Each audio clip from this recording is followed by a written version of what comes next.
Europe की ऊंची और ठंडी पहाड़ियों के बीच एक बाइकर तेज रफ्तार में अपनी मोटरसाइकिल दौड़ा रहा है। कड़ाके की ठंडी हवा उसके चेहरे से टकरा रही है, लेकिन वो बिना रुके आगे बढ़ता जा रहा है। उस बाइकर का नाम मारो है और वो फ्रांस का रहने वाला है। इस समय मारो का रास्ता उसे पहाड़ों के बीच छिपे एक बहुत पुराने और रहस्यमयी मठ की ओर ले जा रहा है। बाहर से देखने पर यह मठ एक साधारण धार्मिक जगह लगता है, जहां लोग पूजा और प्रार्थना करने आते होंगे, लेकिन सच्चाई इससे बिल्कुल अलग है।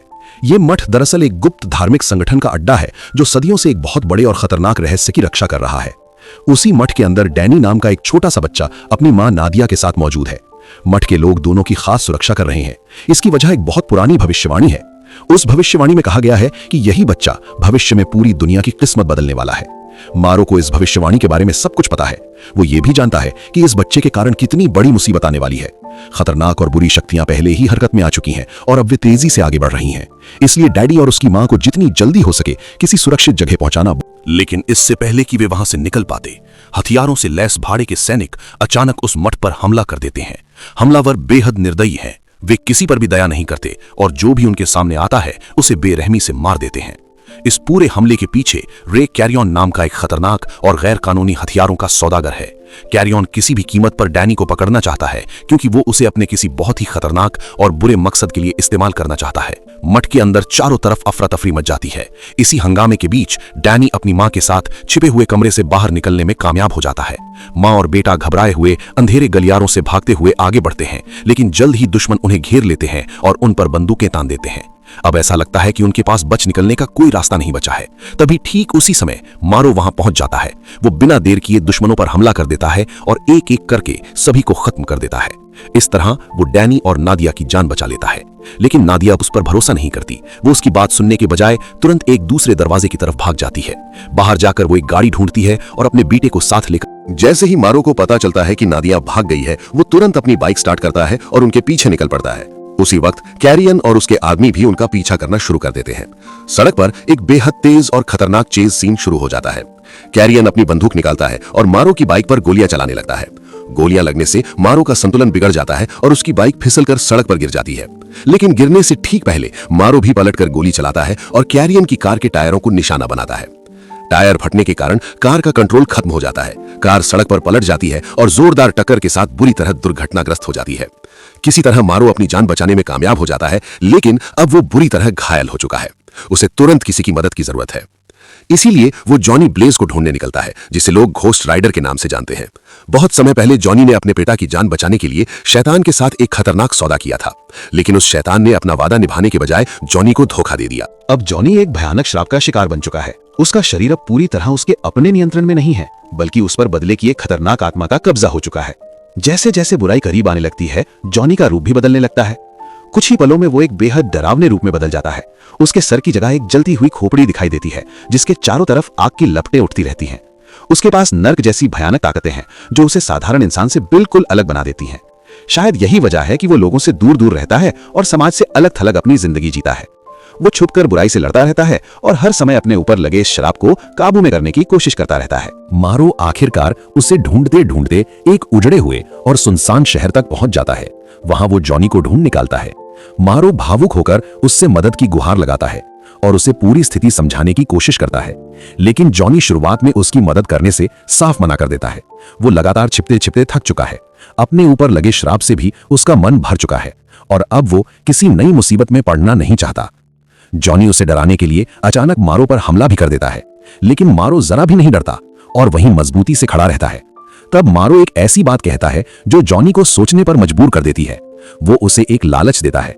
मारो वादा करता है कि अगर जॉनी उसकी मदद करेगा तो वो उसे उसकी जिंदगी की सबसे बड़ी इच्छा दिला सकता है, यानी हमेशा के लिए इस श्राप से मुक्ति। ये सुनकर जॉनी दुविधा में पड़ जाता है। उसके मन में कई सवाल उठने लगते हैं, लेकिन आखिरकार बहुत सोचने के बाद वो मारो की मदद करने के लिए तैयार हो जाता है। रात होते ही वो अपनी शैतानी ताकत को जगाता है। उसी पल आग की लपटों से घिरी एक मोटरसाइकिल के साथ घोस्ट राइडर की एंट्री होती है। वो तेज रफ्तार में आता है और बिल्कुल उनके पास पहुंचकर बाइक को जमीन पर गिरा देता है। चारों तरफ आग की तेज लपटें उठ रही होती हैं। उन लपटों के बीच से एक बाइकर बाहर आता है।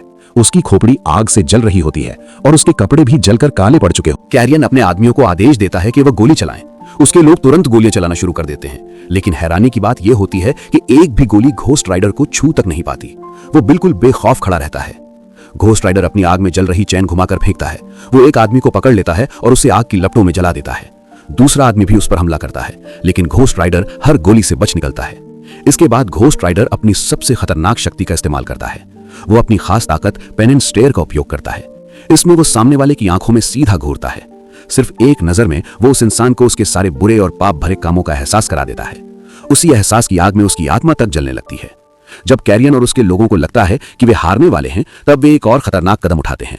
वे ग्रेनेड लॉन्चर से हमला कर देते हैं। जोरदार धमाकों की आवाज से पूरा इलाका हिल जाता है। इन धमाकों के कारण घोस्ट राइडर दूर जाकर गिर जाता है और उसी मौके का फायदा उठाकर कैरियन डैनी को पकड़ लेता है और अंधेरे का फायदा उठाकर वहां से भाग जाता है। अगले दिन कैरियन अपने रहस्यमय मालिक को फोन करता है। फोन की दूसरी तरफ वही शैतान होता है जिसने कई साल पहले जॉनी ब्लेज को धोखा दिया था। कैरियन उससे कहता है कि यह काम अब बहुत ज्यादा खतरनाक हो चुका है। वो गुस्से में कहता है कि उसने ये काम किसी भयानक बाइकर घोस्ट राइडर से लड़ने के लिए स्वीकार नहीं किया था। ये बात सुनकर रो को तुरंत समझ में आ जाता है कि कैरियन किसके बारे में बात कर रहा है। इसके बाद कैरियन डैनी को फोन पर बात करने देता है और जैसे ही डैनी बोलना शुरू करता है, उसी समय वो राक्षस अपनी एक रहस्यमयी जादुई शक्ति का इस्तेमाल करता है। उस जादू की वजह से डैनी की पहचान और उसकी मौजूदगी पूरी तरह छिप जाती है। अब उसे ढूंढ पाना लगभग नामुमकिन हो जाता है। इसके बाद रो बहुत साफ और सख्त आदेश देता है कि कैरियन डैनी को सीधे उसके पास ले। उधर दूसरी जगह जॉनी ब्लेज अस्पताल के एक बिस्तर पर होश में आता है। एक नर्स उसकी जांच कर रही होती है, लेकिन जॉनी वहां ज्यादा देर रुकना नहीं चाहता। जैसे ही उसे मौका मिलता है, वो कुछ दवाइयां चुरा लेता है, कपड़े उठाता है और चुपचाप अस्पताल से निकलकर भाग जाता है। अस्पताल से बाहर आते ही उसकी मुलाकात अचानक नादिया से हो जाती है। जॉनी उसे समझाने की कोशिश करता है, लेकिन नादिया उस पर बिल्कुल भरोसा नहीं करती। वो तुरंत अपनी बंदूक निकालती है और जॉनी के सिर पर तान देती है। फिर गुस्से में पूछती है कि वो उसका पीछा क्यों कर रहा है। तब जॉनी उसे पूरी सच्चाई बता देता है। वो कहता है कि उसने डैनी को बचाने के लिए मारो के साथ एक समझौता किया था, लेकिन अब उसे डैनी की मौजूदगी महसूस ही नहीं हो रही है। अगर उसे डैनी को ढूंढना है तो नादिया की मदद जरूरी होगी। कुछ देर सोचने के बाद नादिया आखिरकार उसकी मदद करने के लिए तैयार हो जाती है। दोनों एक पिकअप ट्रक में बैठकर निकलते हैं और जॉनी अपनी बाइक को पीछे रख लेता है। रास्ते में सफर करते हुए वो बताती है कि पहले कैरियन उसका प्रेमी हुआ करता था, लेकिन जब नादिया ने उसे छोड़ने की कोशिश की तो कैरियन ने उसे एक इमारत से नीचे फेंक दिया था। उस वक्त नादिया मौत के बिल्कुल करीब पहुंच गई थी। तभी उसकी मुलाकात रो से हुई। उस दानव ने उसकी जान तो बचा ली, लेकिन बदले में उससे एक कीमत मांगी। उसने नादिया से कहा कि उसे उसके लिए एक बच्चा पैदा करना होगा। वही बच्चा बाद में डैनी बना, जिसे लोग एंटी क्राइस्ट मानते हैं। उसी समय दूसरी तरफ कैरियन डैनी को अपने साथ ले जा रहा होता है, लेकिन अचानक डैनी खड़ा हो जाता है और कार पर काबू पाने लगता है। कार तेज रफ्तार में अनियंत्रित होकर घूमने लगती है। कैरियन उसे रोकने की कोशिश करता है, लेकिन कार टकराकर सड़क के बीचों बीच पलट जाती है।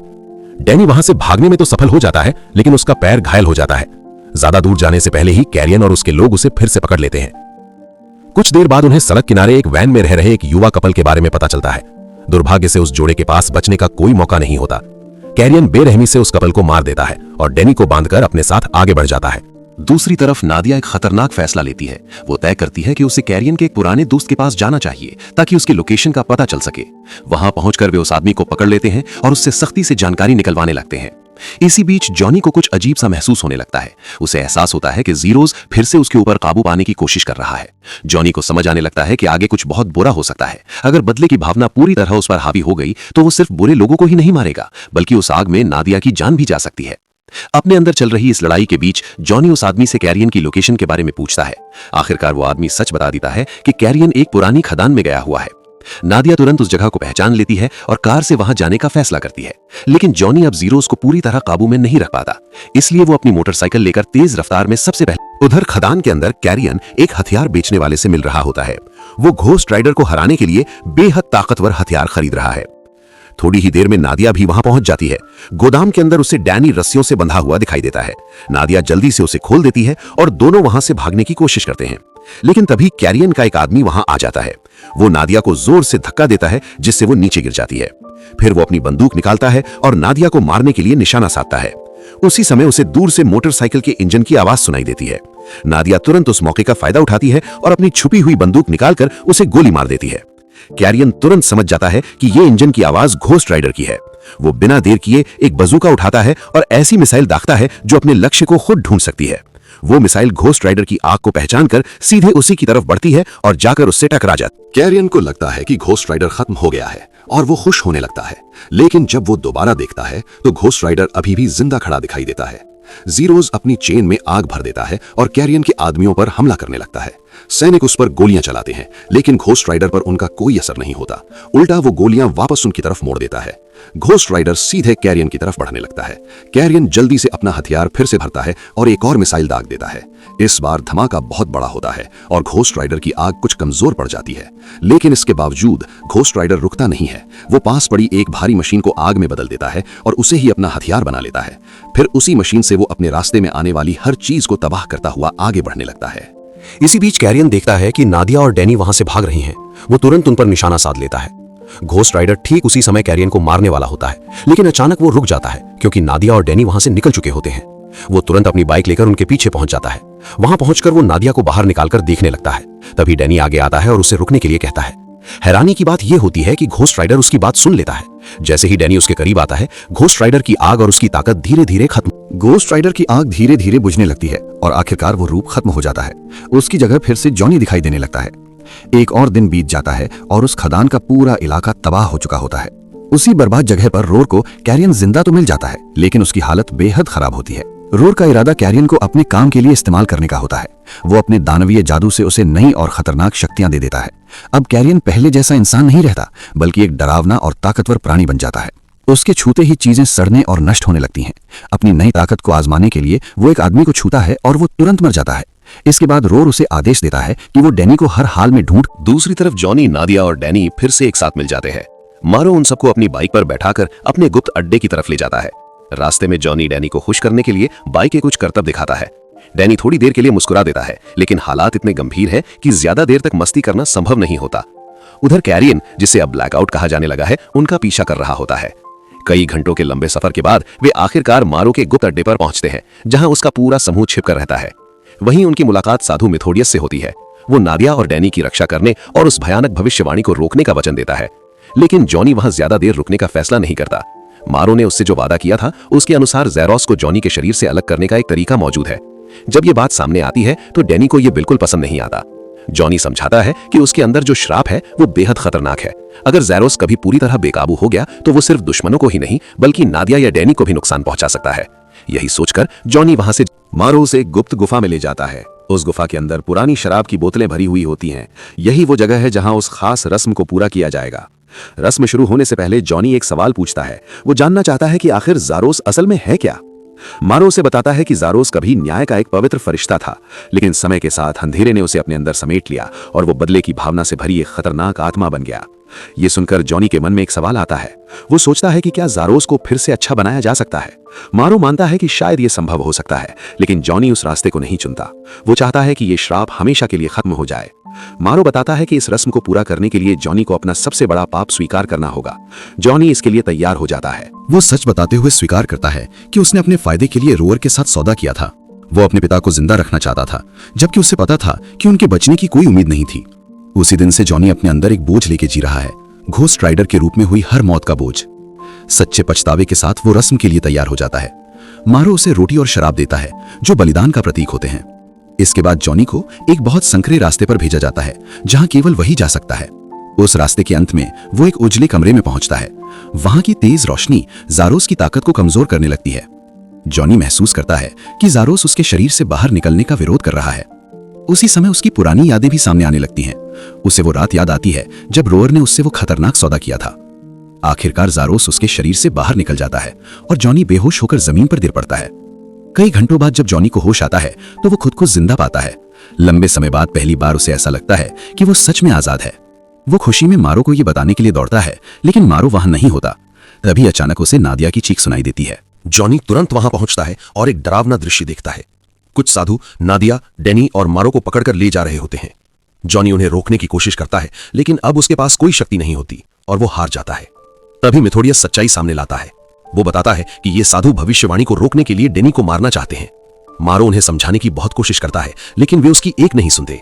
अंत में तीनों को कैद कर दिया जाता है। कुछ देर बाद मिथोडियस डैनी को साधुओं के सामने लाता है और उसे मारने के लिए अपना हथियार उठाता है, लेकिन तभी अचानक वहां ब्लैकआउट नाम का खतरनाक विलन पहुंच जाता है। अपनी नई ताकत का इस्तेमाल करते हुए कैरियन एक एक करके सभी साधुओं को मार देता है। मेथोडियस उसका सामना करने की कोशिश करता है, लेकिन उसका हथियार तुरंत नष्ट हो जाता है। जब वो बिना हथियार हाथ से हमला करने की कोशिश करता है तो उसका हाथ भी टूट जाता है। ब्लैकआउट उसे भी बेहद निर्दयता से मार देता है।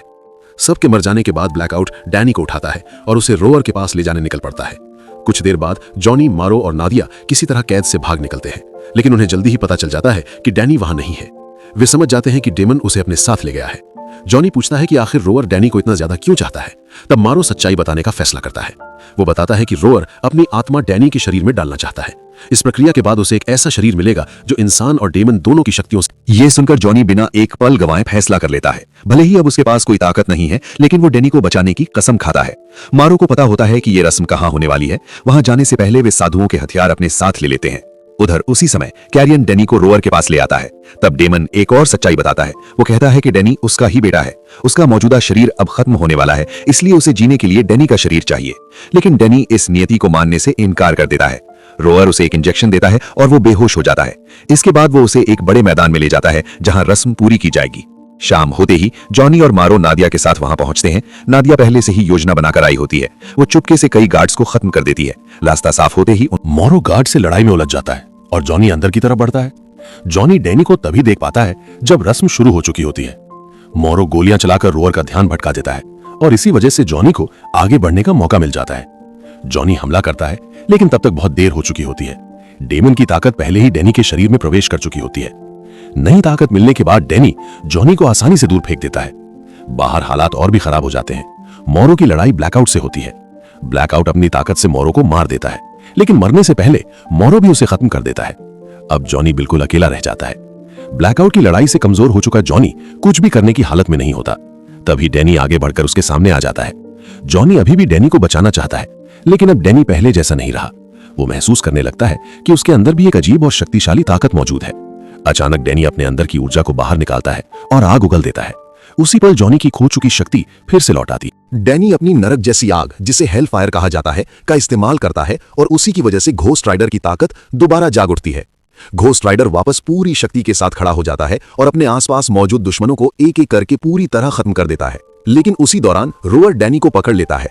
ट्रांसफर की प्रक्रिया की वजह से डैनी बहुत कमजोर हो चुका होता है, इसलिए वो ज्यादा विरोध नहीं कर पाता। रोअर अपनी सेना को साथ लेकर वहां से भाग निकलता है। घोस्ट राइडर तुरंत अपनी जादुई मोटरसाइकिल को बुलाता है और रोअर का पीछा शुरू कर देता है। कुछ ही देर में हाईवे पर एक जबरदस्त और बेहद खतरनाक दुश्मन ग्रेनेड लॉन्चर से लगातार हमले करते हैं, लेकिन घोस्ट राइडर हार मानने वाला नहीं होता। वो रास्ते में एक ट्रक चुरा लेता है और अपनी आग की ताकत से उसे एक जलते हुए हथियार में बदल देता है। उस ट्रक की मदद से वो दुश्मनों की गाड़ियों को सड़क से उड़ा देता है। दूसरी तरफ नादिया भी इस लड़ाई में शामिल हो जाती है। वो अपनी कार को तेज रफ्तार में चलाते हुए डैनी को बचाने की कोशिश करती है। तभी ब्लैकआउट अचानक नादिया की कार पर छलांग लगा देता है। वो अपनी एक उंगली से ही कार का सामने का शीशा तोड़ देता है। इसी दौरान घोस्ट राइडर अपनी आग में जलती हुई चेन घुमाता है और ब्लैकआउट को खींचकर अपनी तरफ ले आता है। दोनों के बीच भयंकर लड़ाई शुरू हो जाती है। कुछ पल के लिए ऐसा लगता है कि ब्लैकआउट जीतने वाला है। वो जॉनी का गला पकड़कर उसे दबाने लगता है और उसकी आग को कमजोर करने की कोशिश करता है। लेकिन घोस्ट राइडर अपनी बची हुई पूरी ताकत इकट्ठा करता है और अपनी सबसे खतरनाक शक्ति पेन एंड स्टीयर का इस्तेमाल करता है। इस ताकत से ब्लैकआउट की आत्मा उसके अपने पापों की आग में जलकर नष्ट हो जाती है। इसके बाद घोस्ट राइडर उसे सड़क पर फेंक देता है और उसी समय नादिया की कार उसके ऊपर से गुजर जाती है, जिससे ब्लैकआउट पूरी तरह खत्म हो जाता है। अब केवल एक आखिरी दुश्मन बचा होता है, रोअर। घोस्ट राइडर उसका पीछा करता है और अपनी जलती हुई चेन को उसकी कार में फंसा देता है। चेन के झटके से कार सड़क से नीचे जा गिरती है। रोअर बुरी तरह घायल हो जाता है और रेंगते हुए वहां से भागने की कोशिश करता है, लेकिन वो ज्यादा दूर नहीं जा पाता। घोस्ट राइडर उसे पकड़ लेता है और आखिरकार उसे वापस नरक में भेज देता है। लेकिन कहानी यहीं खत्म नहीं होती। घोस्ट राइडर को नादिया की आवाज सुनाई देती है। वो घबराकर डैनी को पुकार रही होती है। दरअसल उस हादसे के दौरान डैनी मलबे में फंस गया था और बेहोश होकर जमीन पर पड़ा हुआ है। घोस्ट राइडर के अंदर मौजूद बदले की आत्मा पहली बार पछतावा और दुख महसूस करती है। वो आगे बढ़कर डैनी को टूटे हुए मलबे के बीच से बाहर निकालता है और उसे सुरक्षित उसकी मां नादिया के पास। इसके बाद जॉनी फिर से अपने इंसानी रूप में लौट आता है, लेकिन इस बार उसे अपने अंदर कुछ अलग महसूस होता है। ज़ारोस अब पहले जैसा नहीं रहा, वो बदल चुका है। उसकी आग अब लाल नहीं बल्कि नीले रंग की हो जाती है। ये इस बात का संकेत है कि उसके अंदर कुछ बदल गया है। अब वो सिर्फ बदले की आत्मा नहीं रहा, बल्कि फिर से न्याय करने वाला फरिश्ता बन चुका है। जॉनी अपनी नई शक्ति का इस्तेमाल करता है और डैनी को फिर से जिंदगी दे देता है। डैनी रोअर और उस भयानक भविष्यवाणी के असर से पूरी तरह मुक्त होकर होश में आ जाता है। अब नादिया और डैनी आखिरकार एक शांत और सुरक्षित जिंदगी जी सकते हैं। जॉनी ब्लेज भी अब अपनी किस्मत और अपनी जिंदगी को स्वीकार कर लेता है। जॉनी और ज़ारोस अब किसी श्राप की तरह नहीं रहते, बल्कि दोनों मिलकर घोस्ट राइडर के रूप में साथ काम करते हैं। वीडियो को लाइक करें और चैनल को सब्सक्राइब करना ना भूलें।